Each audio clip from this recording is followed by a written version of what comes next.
Hi guys, after 2 days of riding outside, my bike is pretty much covered with mud, so I need to clean it a little bit. But I think it will be very problematic because hose is frozen and it doesn't work, so I have to try a different method of cleaning, and then we will get to the point why I had to ride 2 days outside and not in a comfy pain cave like all other Zwifters, yeah? Okay, let's try to clean it with some kind of different method because I need to clean it a little bit. It's covered with mud. Whole bike, yeah?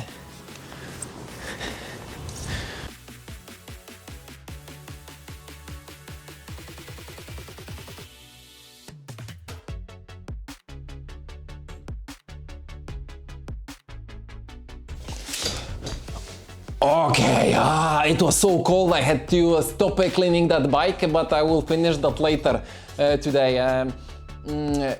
Okay, so I ride it 2 days before, it's 1 month or 25 days until the next bike race, the first one, yeah? So I need to prepare myself in certain way. That's why I started to doing the preparation. So I went outside to do few things. First one is I was there to get a proper technique in riding. That's huge. Let's say if there is a sand pit. If it's less than 15 meters, you can power through it, yeah?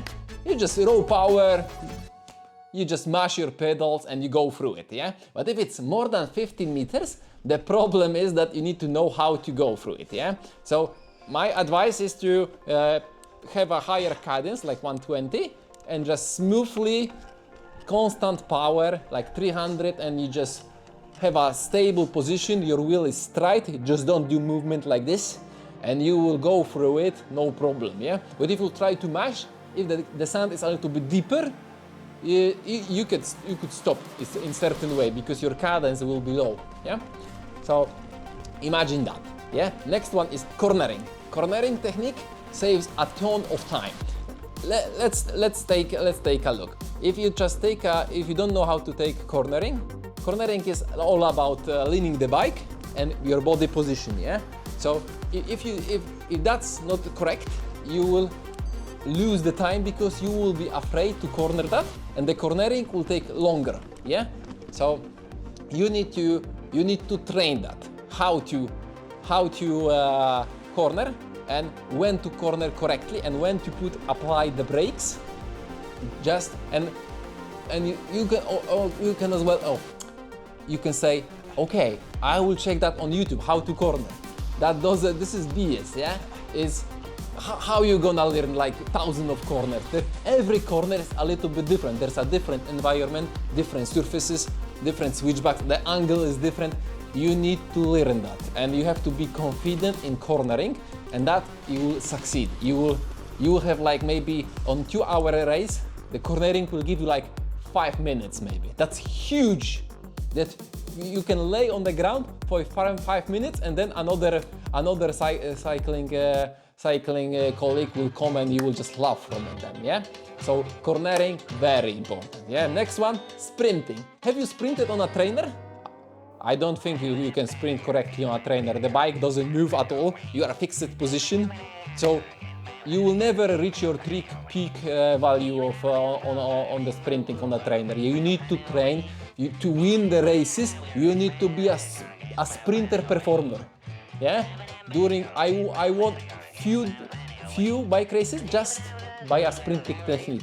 So learn that, and I think on the Zwift they don't teach that.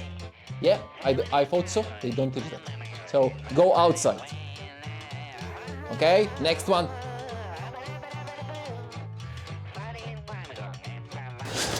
Okay guys, after this basic cleaning, I'm not super proud of that cleaning, but the hose was frozen. I don't have a pressure washer over here, so it is as it is. I will clean it more at home, so for now this is okay. The things which I seen during the riding is that the dropper push doesn't work. I push the lever and I cannot, a little bit, but it doesn't work at all, almost. Yeah, so this is something I have to fix. As well, chain was a little bit snapping, so it is. I think it is too long already, so I have to replace that chain. This is an XT chain. The prices will skyrocket, but I will buy the cheapest SLX, I think, chain. For me, there is no difference. Maybe the weight is a little bit off, but yeah, same chain. Yeah, the suspension worked fine. So, and the brakes, fantastic. So I don't see issue with that. If it comes to shifting, the shifting was not super accurate, so it needs adjusting, but it was good enough for that ride, yeah? So that's why you need to pre-ride your bike before any race, so you see what's wrong over it, because those mountain bikes, people don't use them during the winter much, yeah? Some people just ride Zwift, so you need to make sure your equipment is ready for racing, and it will not damage your body when you're gonna race, yeah? The worst thing you want to see that your equipment is not performing as you want, yeah? So maintain your equipment, yeah? Even the best bikes, even specialized bikes, they need a maintenance, and if you don't maintain them, they are garbage, yeah? After 2 seasons, those bikes you cannot ride them anymore because, oh, my fork doesn't work as supposed. Oh, this one-up dropper is shit, it doesn't work, yeah? That's bullshit. You need to service that. You need to oil that. Maybe there is plenty of dirt inside, yeah? That's what we're gonna do. Yeah. So, going to the next one. Okay, I have just finished my training, so I have a little bit time to check the chain, yeah? Okay, I have this little device. This is a chain checker, yeah? Everybody, if you are cycling and you are serious about your equipment, you should have something like this. This basically, you put it into the chain and check if it is already too long, yeah? If it is too long, you have to replace the chain, yeah? So that's what I'm gonna show you, yeah? Let's check if the chain is actually used, yeah? Okay, we put it in the middle of the chain here, between the links, yeah? And if it will stop and not drop, it means your chain is fine, yeah? Here it's 0.550. Oh, it's very loose, yeah? This means your chain normally is already used like 50% or 60%, yeah? And here is 70. If we pull it upside down, it's now we're gonna check 70, yeah? And if 70 drops into your link, it means your chain is ready to be replaced. Yep, as I thought. This is why it snaps me when I'm riding, yeah? This chain is used, and if I would ride longer on that chain, it means that all my cogs would be demolished, and I would have to replace the cassette, or at least few of those cogs, yeah? Yeah, so this is immediately you need to replace the chain, yep.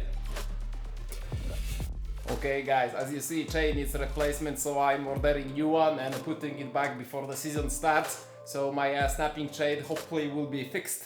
So you see, you need to replace parts or maintain them to be able to ride correctly, yeah? Equipment needs to be maintained, remember. Okay, next one, confidence. The more you ride the trails, the better you're gonna be on them. So that's obvious, yeah? So I had a situation when I was riding my local trails, and there is a very difficult section over there, and first I was a little bit afraid because I didn't ride it often, so I tried to pass it. So at first I just took my bike on the back and I went through down, and second time I said okay, let's send it, and I tried to ride through it.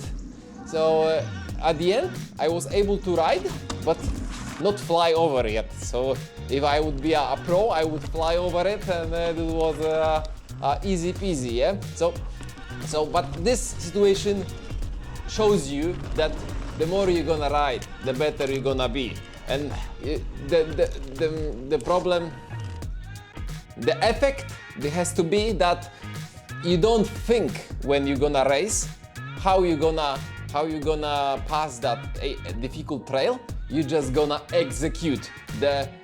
You will have this feeling. Your muscles will have this feeling that you know what to do at a certain point. You don't think, oh, if this is safe or not safe. You just execute, and you will be familiar with your bike because you will know how your bike gonna handle in certain situation. Yeah, so that's a very big benefit of riding outside. Yeah, body muscles. You need to train your body to adapt to that load.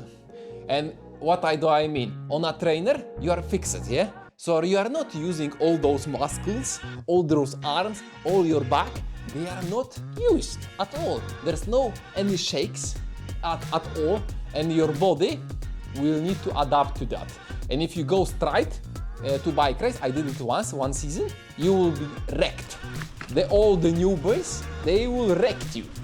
And you will be like, all that training, I have like 350 FTP, and I cannot move, like I can push only 280 outside. Why does it happen? It happens because your body cannot take that load correctly. So you need to train that, you need to adapt, and your body will absorb that, and your muscles, which you don't normally use on a trainer, you will have DOMs for a few outside rides. I went back now to 2 days of riding, and I had DOMs on some of the muscles on my core. I didn't know they exist. Yeah, so it is something. Yeah, and your back will not hurt you so much because you already adapted to that load. Yeah, so keep it in mind. Your body is very important. Yeah. Next one. Remember, the bike riding is for pleasure and adventure, not only watching those numbers. Yeah, so sometimes just move them aside and start to enjoy your riding. Enjoyment, adventure, new location, riding with your enduro bros and or road bros and doing some kind of fondos. That's nice. And if you just train, it will take all the pleasure of your riding, and you will not want to watch your bike at all. So next weekend ride, you are going outside. Yeah, don't forget to subscribe to the channel, and see you next week. Boom.